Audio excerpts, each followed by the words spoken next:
Materi yang dapat kami sampaikan di sini terkait dengan talenta digital, cyber defense, dan cyber security.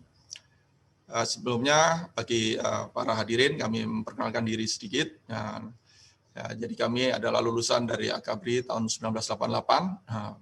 Spesialisasi saya sebetulnya anti kapal selam. Namun dalam cyber ini memang ada dalam beberapa konteks teknologi kapal selam, anti kapal selam, yang memanfaatkan teknologi cyber ini.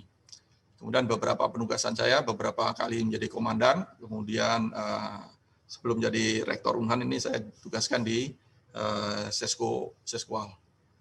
Sebagai pendahuluan dapat saya sampaikan di sini, Bapak Ibu sekalian, bahwa information security ini adalah sistem perlindungan informasi yang meliputi confidentiality, integrity, dan availability. Pada saat informasi tersebut sedang diproses, sedang ditransmisikan, ataupun dalam proses penyimpanannya. Sehingga di sini kami melihat ada segitiga di dalam information security ini, supaya seluruh informasi tetap tersedia dengan utuh dan lengkap, dan menjamin bahwa informasi tersebut tidak dimodifikasi oleh pihak-pihak yang tidak berhak. Demikian juga dengan confidentiality dan availability-nya. Nah, perlindungan ini terhadap berbagai macam serangan yang seperti kita ketahui bersama, yaitu mulai dari hacking, social engineering, internal attack, cloud attack, virus, dan ransomware. Nah, ini adalah nyata bagaimana sekarang kami sendiri ada teman-teman yang sudah banyak sekali berganti nomor handphone karena handphonenya sudah dihack. Bahkan sekarang itu sudah teknologinya adalah teknologi mengcloning handphone. Nah, ini adalah legacy gateway security implementation yang sekarang menjadi dasar bagaimana dunia industri, dunia pertahanan dan keamanan ini untuk memanfaatkan firewall untuk perlindungan dari semua servernya ini. Dan kita lihat sendiri bagaimana ancaman itu adalah bisa interaksinya dengan pelaku dan juga sistem, dan juga di dalam server-server itu sendiri, maupun di dalam portal-portalnya masing-masing. Nah, ini adalah modern security implementation yang menjadi dasar pengembangan cyber defense dan cyber security. Mengacu pada peraturan Menteri Pertahanan yang tadi bisa disampaikan juga oleh Bapak Wamenhan, bahwa perencanaan sistem informasi ini meliputi perencanaan pengamanan sistem informasi yang akan dibangun juga. Dan terakhir adalah peraturan Kementerian Pertahanan nomor 82 tahun 2015, bahwa data yang ditransmisikan melalui sebuah jaringan harus mempunyai keamanan berlapis untuk terjaminnya kerahasiaan sebuah informasi. Jadi ini adalah merupakan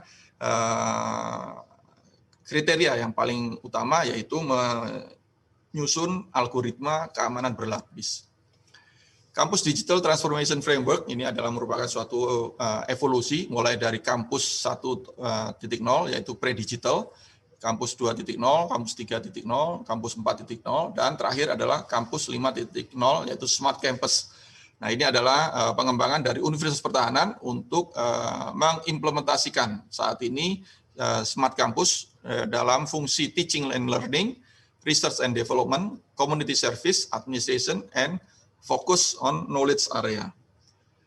Sehingga kami dapat simpulkan bahwa Smart Campus ini adalah kampus yang dapat mengelola berbagai sumber dayanya, baik internal dan eksternal, termasuk mitra-mitranya secara efektif dan efisien, dengan menggunakan solusi cerdas atau smart solution, sedemikian rupa sehingga kualitas layanan dan kehidupan kampusnya maksimal. Nah, ini adalah Smart Campus, komponen-komponennya mulai dari campus access, mobile student ID, safety and security, library, comprehensive academic research, cyber lecture, smart registration, electronic attendance, kemudian sampai dengan yang sekunder.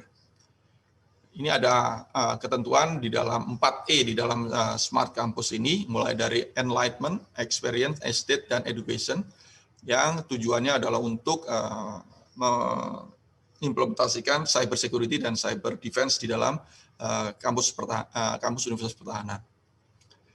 Jadi pada intinya di dalam Smart Campus ini adalah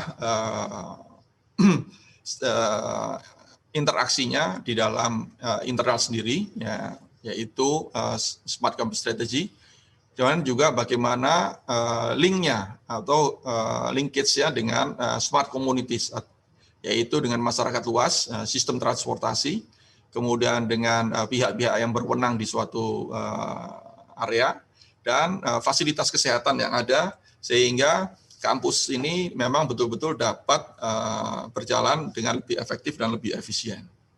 Ini adalah arsitekturnya, mulai dari Smart Campus dashboard-nya, mulai dari untuk dashboard untuk bisnis, application, dan juga pengolahan datanya. Nah, untuk Smart Campus itu sendiri juga di Unhan ini, Bapak Ibu sekalian, peserta webinar, kami menyesuaikan dengan visi dan misi Universitas Pertahanan ini, di mana pada tahun 2024 Universitas Pertahanan akan menjadi World Class Defense University yang tetap melestarikan nilai-nilai kebangsaan. Nah, visi ini nanti akan diterjemahkan dengan banyaknya kami kontribusi ke dunia internasional. Dimulai dengan dalam waktu dekat ini kami mencoba untuk memperoleh akreditasi internasional dan mengembangkan kerjasama dengan berbagai stakeholder internasional. Kami juga akan merencanakan ada beberapa kelas yang menggunakan bahasa internasional sebagai bahasa pengantar di kelas. World Class Defense University terdiri dari Research Quality, Teaching Quality, Graduate Employability, dan International Outlook. Nah, jadi kami juga mencoba untuk menerjemahkan alumni-alumni kami ini untuk dapat bekerja dan diterima di dalam berbagai organisasi internasional dan juga perusahaan-perusahaan internasional. Nah, karakter Universitas Pertahanan Republik Indonesia itu sendiri adalah perguruan tinggi bidang pertahanan dengan pendekatan multidisiplin dan interdisiplin yang berbasis riset. Value chain analysis-nya mulai dari pengembangan pengetahuan, kemudian teknologi informasi, SDM, sarana dan prasarana, dan juga penggunaan anggaran dan keuangan yang tepat. Sehingga kami juga berupaya untuk mendapatkan predikat WTP dari BPK dan juga efisiensi anggaran. Center of Excellence Smart Campus di Unhan ini nantinya terdiri dari cyber security, smart energy saving, kemudian integrated information and automation system, dan IoT untuk pengembangan di dalam kampus itu sendiri.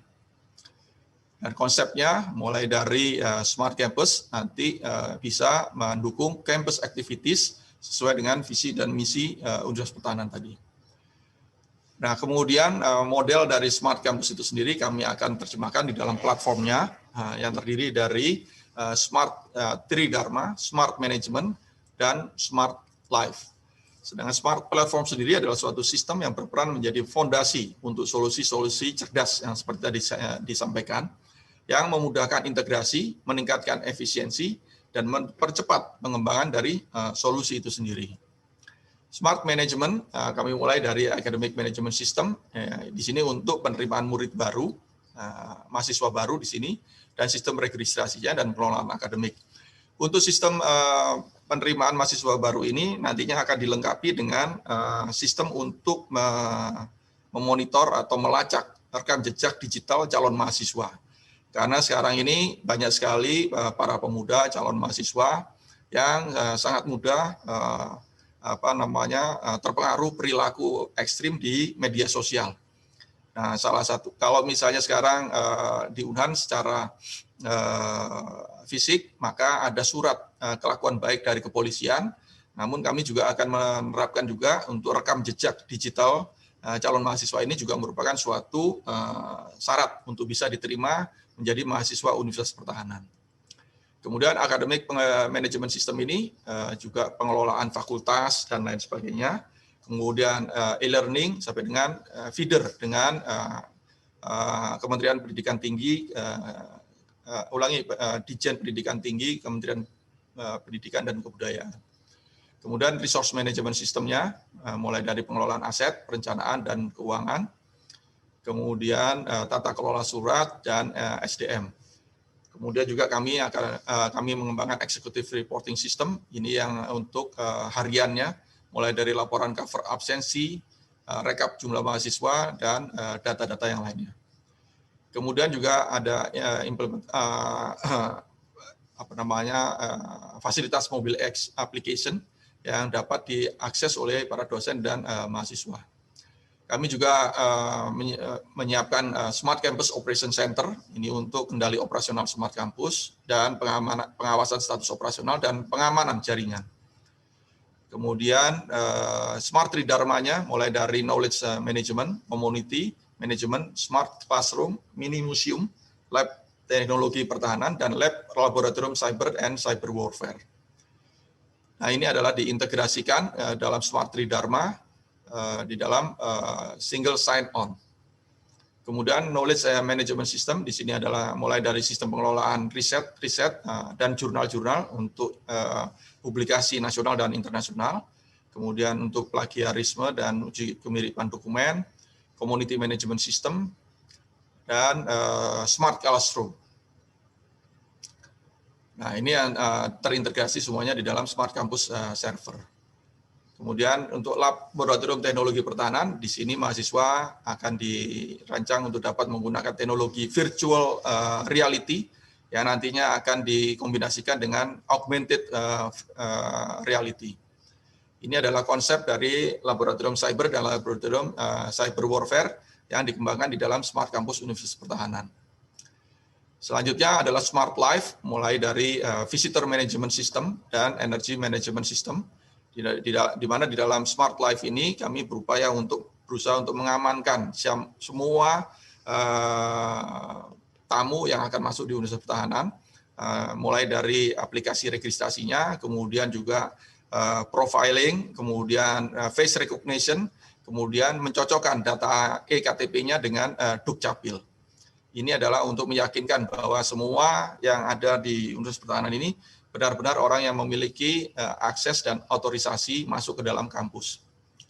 Yang berikutnya, Smart Life ini adalah Energy Management System, bagaimana kami berusaha untuk menghemat pemakaian listrik di Unhan ini, agar betul-betul tepat pada sasaran.